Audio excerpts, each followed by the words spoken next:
నీ ఇష్టమైన చోట కాపురం చేసుకో, కానీ పెళ్లి మాత్రం ఇక్కడే ఈ ఊళ్ళోనే జరగాలి. ఎందుకంటే మన రెండు కుటుంబాలకి నువ్వు ఒక్కదానివేనే ఆడపిల్లని. ఎప్పుడో ఇంత ఉన్నప్పుడు చూశాను, మళ్ళీ ఇంత అయిన తర్వాత చూస్తున్నాను. నువ్వు వచ్చావు ఇంటికి పండగ బాగున్నారా? మీరు బాగున్నారా? నాకేంటండి శబాసుకున్నాను. రండి నా ఇంట్లో నాకు మర్యాదలు ఏంటండి? ఏంటండి సంగతులు? ఏం లేదు, మీ అన్నయ్య గారిది. ఏంటే అసలు ఊసే నా దగ్గర వద్దు, లేకపోతే ఏంటంటే ఆడు తమ్ముడు నేను ఒకటి ఇక్కడ ఉన్నాను, నాకు కొంపగోడు పిల్ల జల్ల ఉన్నారని ఆడు గుర్తుంటే ఏడాదికి ఉపాధి ఇక్కడికి రాకపోతాడా? అసలు మేము ఉన్నామోలేమో చూడకపోతాడా? అది కాదు బాబాయ్, నాన్నకి 24 గంటలు ఆటలు పోటీలు, ఇదేగా మీ నాన్నగారి చేస. రావటం కుదరలేదు అంటావు. అమ్మా రాని పెదనాన్న గురించి ఎందుకు గాని, చెల్లెం వచ్చింది కదా, నువ్వు వెళ్ళి పూరిల సంగతి చూడు. యారా చేసిన పూరీలు మొత్తం మీరిద్దరూ లాగించడమేనా? వచ్చిన వాళ్ళకి ఏమైనా పెట్టేది ఉందా? యువతల పెద్ద మనిషి విశ్వం గారు వచ్చారు, ఆయన మంచి మర్యాద చూడొద్దు. అయ్యో భలేవాళ్ళే, మన ఇంట్లో నాకు ప్రత్యేకించి మర్యాదలు ఏంటండి? మీరెవరు అసలు? మీరు ఎవరనే 20 ఏళ్ళగా మా అన్నయ్య మీ ఇంట్లో అద్దెకుంటున్నా ఏనాడన్నా మీరు ఆయన అద్దె మనిషిలో చూసారా? ఆయన కూడా అది తన సొంత ఇల్లు లాగానే చూసుకుంటున్నారా? మీకు పిల్లలు లేకపోయినా మా లక్ష్మినే మీ సొంత బిడ్డలా చూసుకుంటున్నారా? ఎవరండి ఈ రోజుల్లోనూ? మీకు కాకపోతే ఇంకెవరికి చేస్తామండి మర్యాదలో? సర్లేండి, మర్యాదలు ఏముంది కానీ ఇంతకీ అమ్మాయి నేను ఇక్కడికి వచ్చింది ఎందుకు? అదే ఊళ్ళో. నేను అడగను, అది ఎంత ముఖ్యమైన పని అయినా సరే నేను పట్టించుకోను గాక పట్టించుకోను. ఏళ్ల తరబడి ఎండిపోతున్న పొలాలకి వాన వచ్చినట్టుగా ఇన్నాళ్ళకి మా లక్ష్మి మా ఇంటికి వచ్చింది. ఏమైనా సరే పండగ వెళ్ళిన దాకా ఉండి తీరాల్సిందే, అంతే అంతే.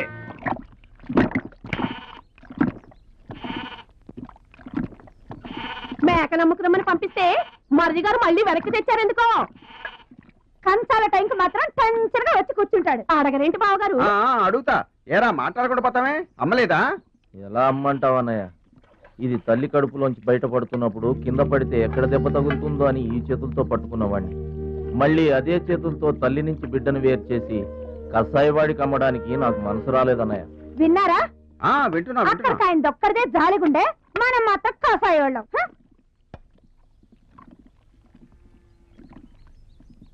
బాబాయ్ మొదటి ముద్ద నాకు. నీకు పెట్టాకే నేను తింటానమ్మా.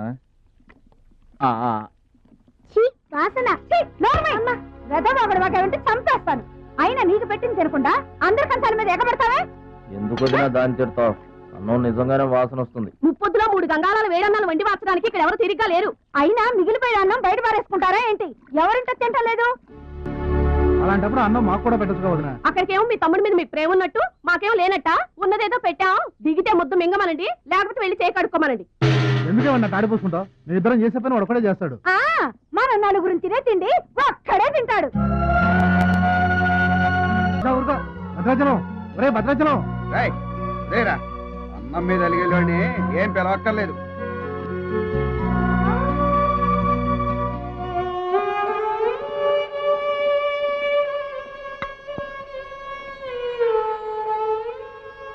రే రాముడు లక్ష్మణుడు, తేనండి, కొమ్మండి, పచ్చిగడ్డి ఎండిగడ్డి కలిపి కొట్టండి.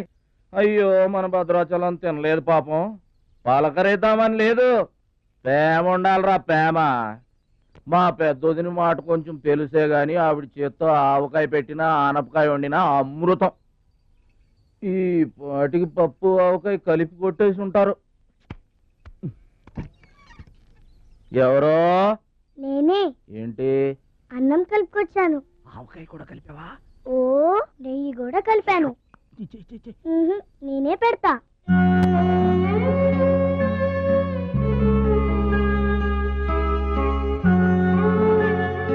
ఏంటి ఏడుస్తున్నా? మా అమ్మ మాటలు గుర్తుకొచ్చాయా? మా అమ్మ గుర్తుకొచ్చింది. క్రితం జన్మలో నువ్వు మా అమ్మవై ఉంటావు. నాకు తల్లి ప్రేమ తెలియకపోయినా నీలో మా అమ్మను చూసుకుంటున్నాను. అయితే తిను.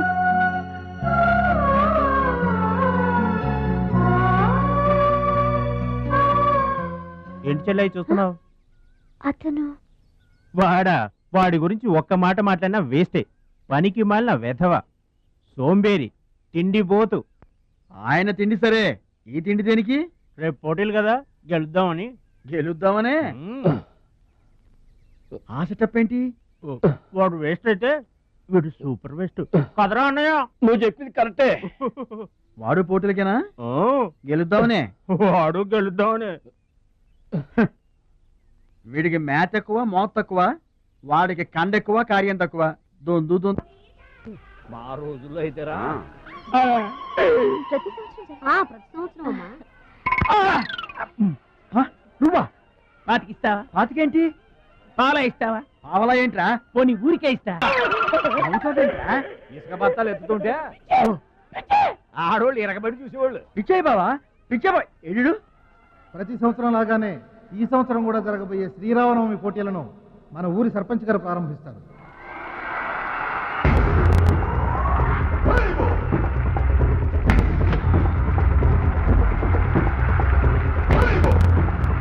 బాబాయ్, ఏంటి తోసుకు చూస్తున్నావు? మా బాబాయ్ గెలడం నేను చూడాలిగా. ఎవరు మీ బాబాయ్? అదిగో మిలమిలా మెరిసిపోతున్నాడు, అతనే మా బాబాయ్.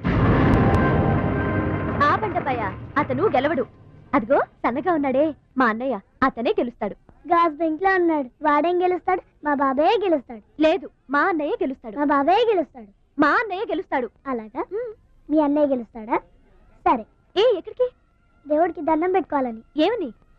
ఈసారి మళ్ళీ మీరు పడవెక్కినప్పుడు దానికి చిల్లు పడి మీరందరు గోదావరిలో మునిపోవాలి. అమ్మో, ఇలా కూడా దండం పెట్టుకుంటారా? మీ బాబాయ్ గెలుస్తాడు కానీ అలాంటి దండాలు పెట్టుకోవద్దు నువ్వు. సరే, మా బాబాయ్ గెలవాలని దండం పెట్టుకో. సరే.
అయితే ఏంటి ఇప్పుడు? ఆడి గుండె జబ్బొస్తే నేను డబ్బులు ఇయ్యాలా? మీరిచ్చేదే ఉంది బాబాయ్, మా పొలం ఉంది కదా, అది అమ్మి. ఆహా, అమ్మి డబ్బు ఒట్టుకుపోదామని వచ్చావన్నమాట. మా తల్లే, వాటాలు పనిచేయడానికి మీ 5 పూచు పుల్ల కూడా లేదు ఇక్కడ. మా అమ్మా నాన్న వాడిని డిగ్రీ దాకా చదివించారు, అది గుర్తుంచుకోండి. వాడు చదువుకున్నాడు కాబట్టే వాడికి 5 ఎకరాలు పంచారు. మీరు చదువుకోలేదు కాబట్టే మీకు 20 ఎకరాలు ఇచ్చారు. అయినా ఇవాళ వాడి ప్రాణం మీదకి వచ్చి అవసరమై వాడి పొలం వాడు అమ్ముకుంటానంటే మీరు అభ్యంతరం పెడతారేంటండి? అయినా వాడికి చదువు వచ్చింది, చదువుకున్నాడు. మీకు చదువు రాలేదు, చదువుకోలేదు. ఒళ్ళు రాలిపోతాయి మరో మాట మాట్లాడే ఉంటే. నాకు చదువు రాదు కాదు, ఆడి కోసం త్యాగం చేశా. అన్నయ్య, నువ్వు పలక బల్పం పట్టుకో, నేను పలుకు పార పట్టుకుంటానన్న. అన్నయ్య, నువ్వు బళ్ళోకి వెళ్ళు, నేను బర్రెల కాపలాకి వెళ్తానన్నా. అన్నయ్య, నువ్వు లాగు చొక్కా వేసుకో, నేను గోసి పెట్టుకుంటానన్నా. ఇలా ఆడి కోసం త్యాగాలు చేయబెట్టాడు, చదువుకొని గొప్పడు అయిపోయాడు. ఇంకా ఆడి కోసం త్యాగాలు చేసి నా పెళ్ళం పిల్ల రోడ్ల మీద అడుక్కు తినమంటావా? చెప్పు చోమహా. అలా అంటావేంటి బాబాయ్? 15 ఏళ్లుగా మా పొలం మీరు పండించుకుంటున్నా ఒక్క పైసా కూడా అడగలేదు. ఇవాళ అవసరం వచ్చి మా పొలం మేము అమ్ముకుంటామంటే కుదరదంటారేంటి? ఏంటి నిలదీస్తున్నావా? నీకు సమాధానం చెప్పాల్సిన అవసరం నాకు లేదు. పిచ్చయ్య గారు, మీరు మాట్లాడుతుంది ఏమీ బాగలేదు.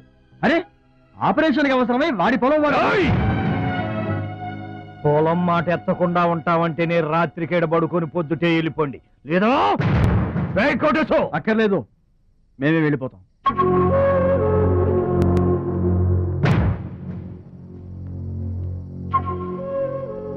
మీరేం బాధపడకండి, ఊరేం గొడ్డుపోలేదు.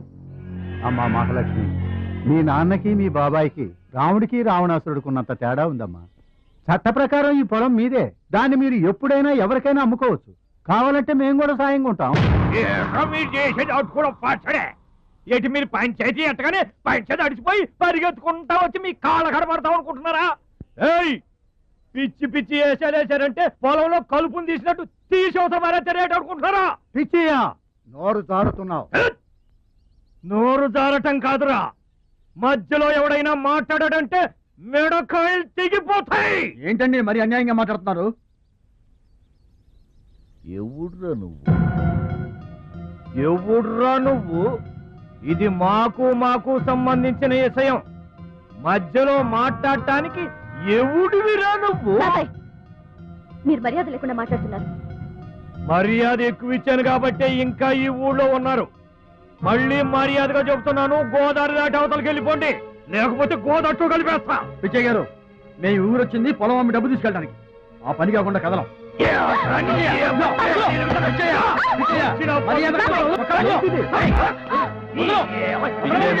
చేస్తున్నావు నువ్వెవడ్రా చెప్పటానికి?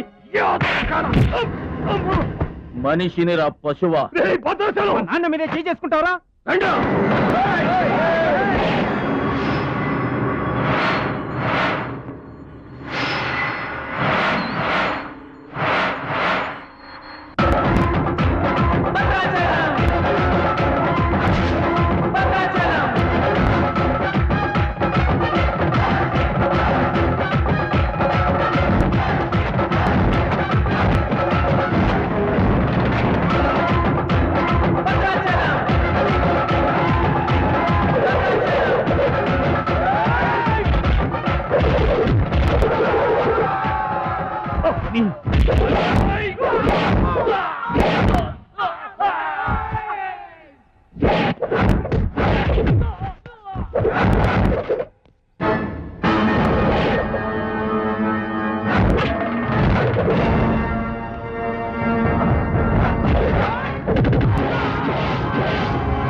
నాన్నగారికి కావాల్సిన మనిషి దొరికాడు. పెద్ద మనిషిని నా మీద చేసుకుంటావా?